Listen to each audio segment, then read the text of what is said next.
Deb. And I'm David.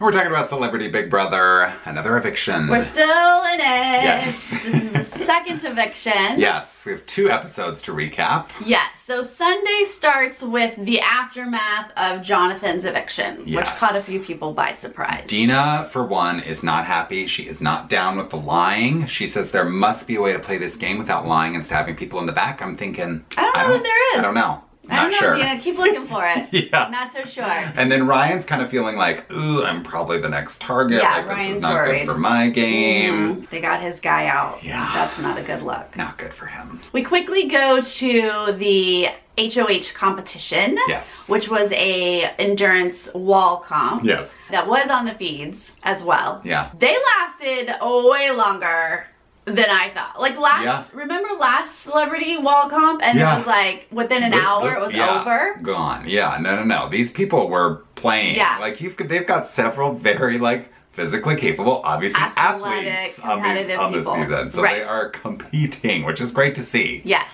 And even, it came down in the end to Kato, Joey, and Natalie, right? Right. And like you said on the feeds, they kind of made it seem on the show like Joey dropped soon after Kato tried to make a deal. Joey didn't actually go with the deal. He said, like, I'm gonna see how much longer I can hang on. Yeah. Joey was trying to win, and then he slipped. You can see it was more of a slip. Thank God, because we already saw Joey trying to throw that veto competition. It would be annoying to see him throw comp after comp after comp. So good to see him be like, no, I'm gonna see this one through. Well, yeah, but I think he really did feel the pressure of Ryan. Ryan was like, I'm in trouble. They just got Jonathan out, and I can't compete. Right. I think Joey legitimately was like, oh shoot, I've got to hang on for my buddy Ryan. Yeah, right. Joey doesn't really believe in alliances, but he also does believe in aligning with Ryan. Yeah. He has made that clear that they're working together.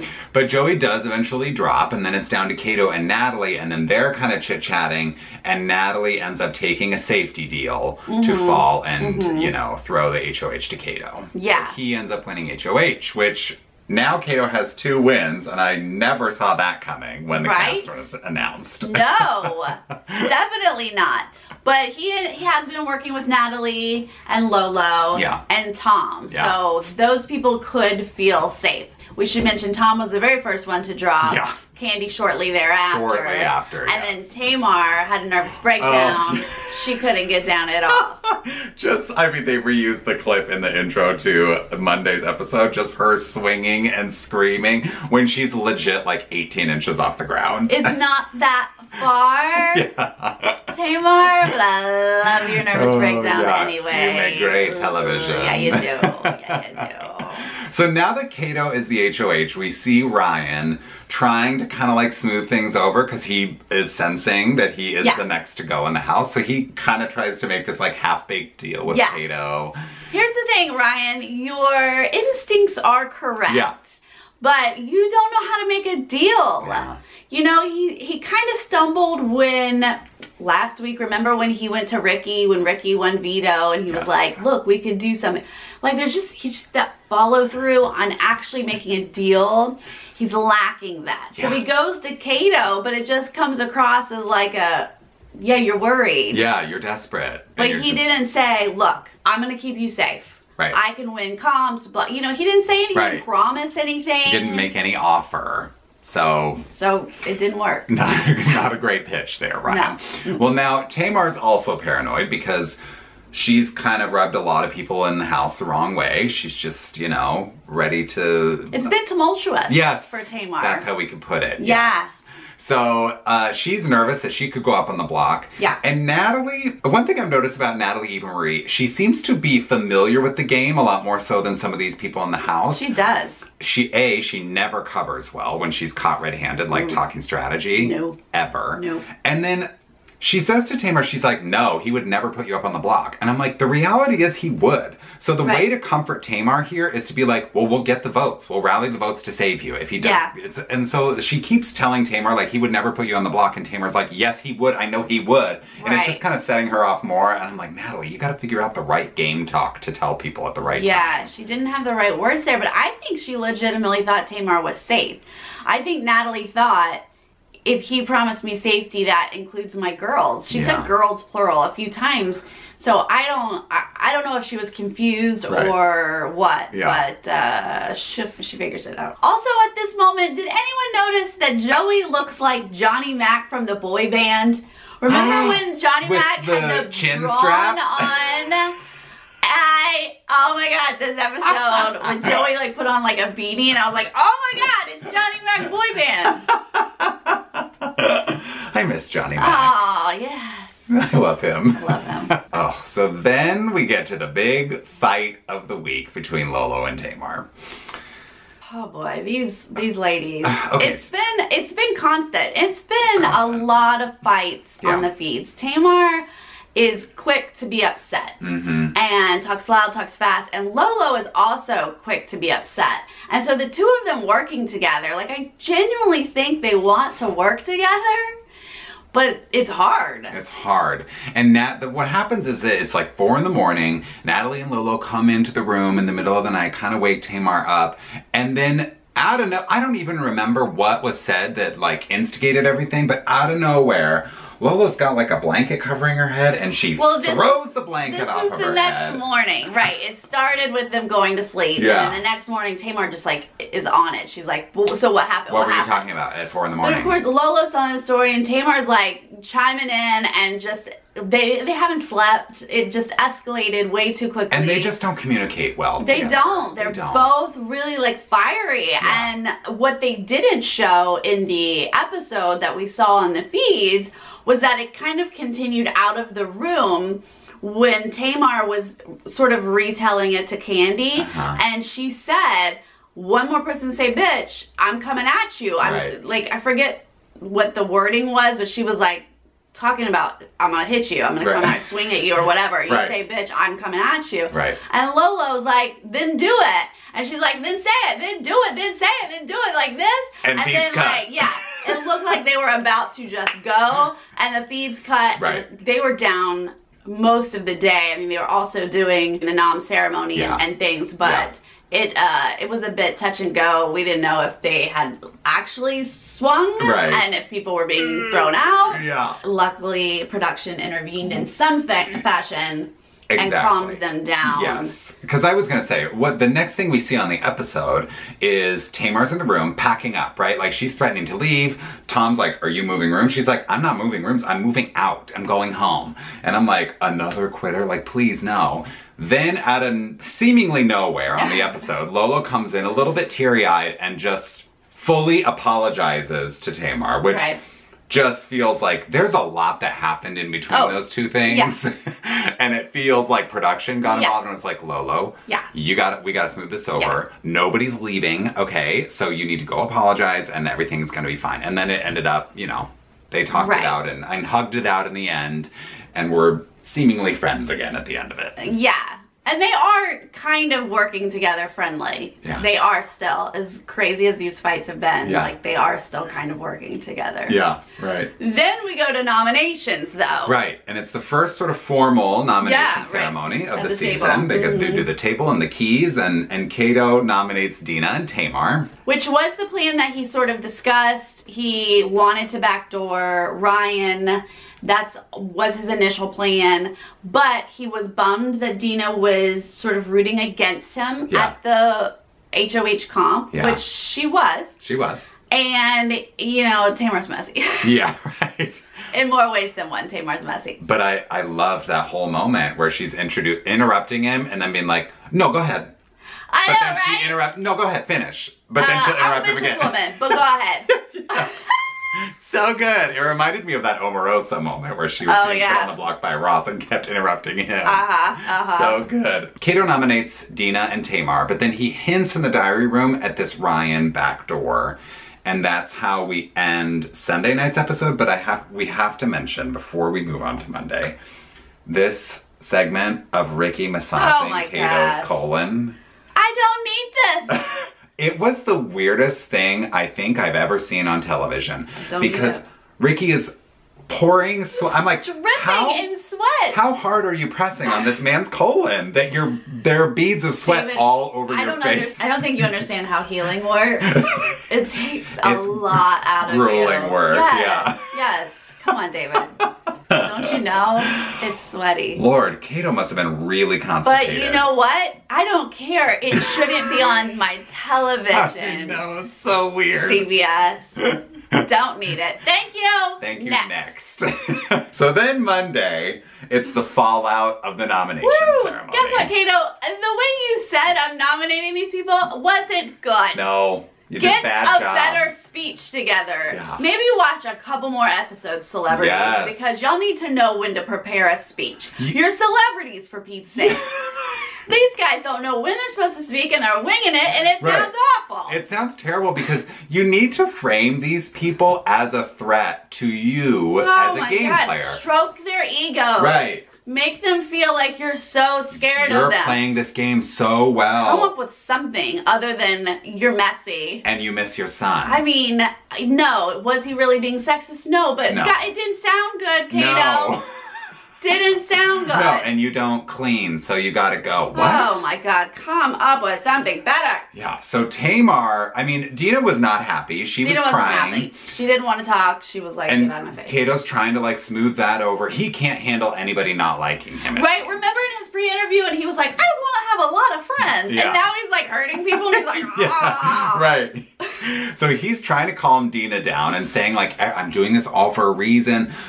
But not saying, like, you're not the target. Like, not really saying anything that could comfort her. Nobody knows the phrase, you're not the target in this house. So they don't know how to say it. Right. He's like, it just, maybe. Trust me. Yeah. It's like, no, that's not going to help anybody. You're not making her feel better. Yeah. And then there's a full-on feud again between Tamar and Kato. And, you know, she's accusing him of sexism. And people are like, Kato, you just got to walk away. And eventually they also have a, you know, come to Jesus talk. Yeah. And smooth things over in the HOH room. Yeah. And, you know, he explains, like, I never would mean anything negative, and she accepts his apology and they hug it out. Right.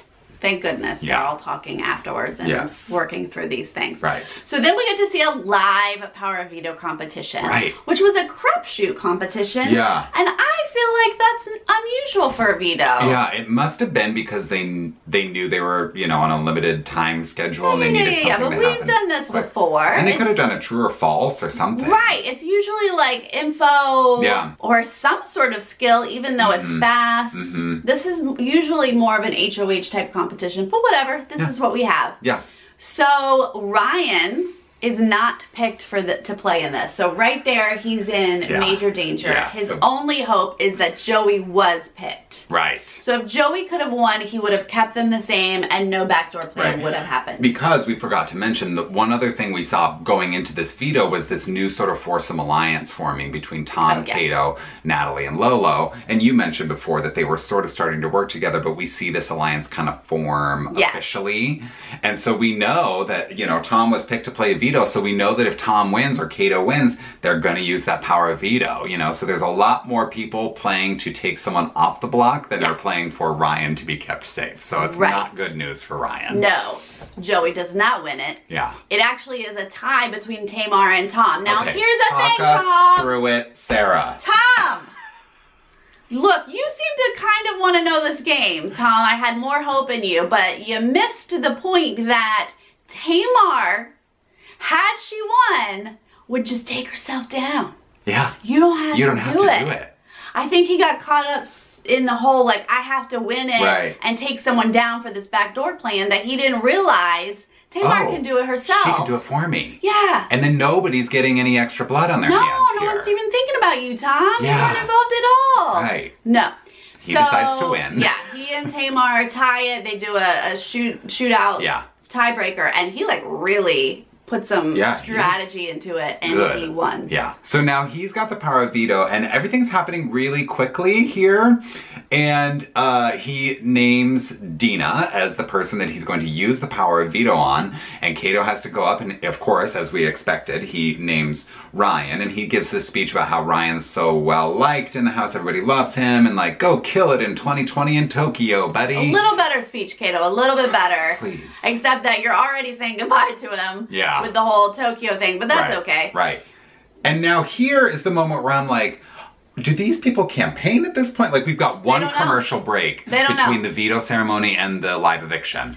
The problem is Ryan doesn't know that he should grab Dina, he should grab Ricky, he should plead with Candy. These people that are sort of in a gray area, you need to make deals with them and try to be safe. But I don't think he knew that. There's 7 votes, right? So he only needs to get 4 people, and we're watching the episode together and discussing, like, if you get a Ricky, Candy, a Dina, these people who are kind of on the fringe, and then, like, just do a last-ditch effort with Lolo, Team USA. Yeah, just you keep me this week and get Tamar out, because that's going to make your life easier for the next however many days, you know? Like, there is a case to be made. I'm just not sure that he made it during the commercial break. I'm going to probably doubt it. Now, Ricky would have been a hard sell. He has been working with this foursome, so he's in on the back door. That's the way it is. So it ends up 6-1 vote. Joey's the only one who votes to evict Tamar. Bye, Ryan. Bye-bye. And I will, coming back from this commercial break going into the live eviction, Tamar did not seem comfortable. No! She was like, Tamar, kind of pissed, this was obviously a backdoor plan, but I bet you anything, the fact that Dina was taken off instead of her just was like boiling inside of her, that she couldn't even focus on the fact that this is a backdoor plan and you're safe. Exactly. And Tamar, I think, is also one who knows Big Brother more than other people in the house. So she may have seen Kato's speech of like, Ryan's really likable, and so I'm going to put him up as that in a normal Big Brother scenario. Ryan's a pawn, and we're gunning for Tamar and getting her out because Ryan's more likable, but not the case here, because people genuinely saw Ryan as a threat because everybody liked him, which I think is true in Celebrity Big Brother. So. And also he won the first HOH. I mean, you're doomed. It's just not going to work out. He's gone. He's gone. I can't believe Ryan and Jonathan are out. But, I mean, Ryan does have a good case for winning, so it makes sense to me to get him out. Now, I want to talk about this foursome alliance. It's called Team Fun, or Fun Teams, or something like that. Lolo, Natalie, Tom, and Kato. And Ricky has been very involved with the girls, Lolo and Natalie. And so he's kind of also in this group. It's a 5 and a 4. And what I want to mention is that Sunday something really interesting happened, because last week Ricky and Tom had a bit of a falling out in a fight.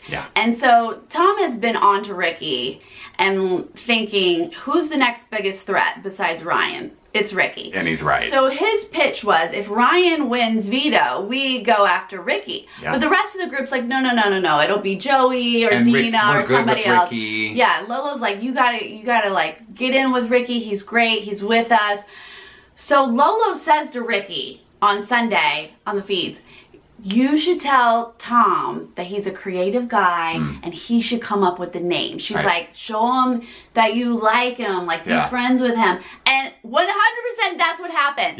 Ricky says it to Tom. We hear Tom retelling the story, and he said to Kato, I just spent time with Ricky in the gym. He said, you know, you're a creative guy. Why don't you come up with the name? He said it. And Tom said, so let the girls know, like, we patched it, we're good. We're good. What? He's in. I'm looking at this plan, I'm like, Lolo, that's stupid. Like, nobody's gonna fall for that.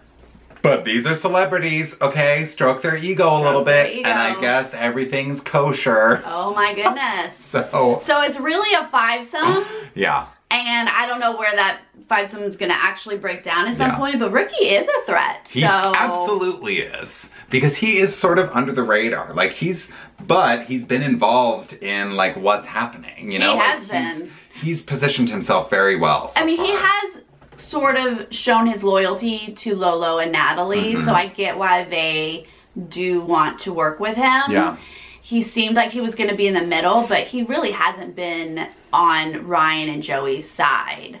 So I guess the 5 of them might work well together, or they're going to totally blow up this week. Who knows? Who knows with this group? Oh, Lord. You guys, we get a power of publicists. Oh, yeah. We get to vote for something. Yeah. Who do we vote for here? I'm voting for Tom. I mean, what I'm waiting for is for whoever gets this power of the publicist to just mess it up. Because they don't know how to play Big Brother right. So they get to use this power of the publicist at one of the next 2 evictions after the nominations or after the veto, right? But they can only use it once. To take themselves off the block. So they can only use it one time. I'm envisioning someone using it after the nomination ceremony, but then somehow they still get backdoored in the veto or something. Like, I'm just imagining that they're not going to know how to play this right. Right. It sounds like what Tyler had over the summer, and he had to really sort of push to get backdoored or, you know, so that he knew exactly when to use it. And you're right. These people don't really know how to play the game well enough to manipulate that kind of situation. So it'll be interesting to see if this is played well or not. Yeah. But I think Tom's about to be a target because he's showing that he's strategizing, and I don't trust that Ricky is fully in with him. Yeah. So I want to vote and give it to Tom because I think he's going to be in danger real soon. Yeah. I mean, I would also vote for Tamar just because I think she makes great TV, and I'm really enjoying watching her. I know she's probably not the most popular house guest right now, but I really want her to play the game, though. That's what's frustrating me because I adore her, and I really wanted her to play the game, but she seems like miserable. Yeah. And I don't want her to be miserable, you know? Right. Come on, Tamar, shake out of it. Come on. What did you guys think of this? Yes. And who are you voting for the Power of Publicists? Oh, yes. And who do you want to win this next HOH? Yeah, let us know, and we'll see you guys soon. Bye. Bye.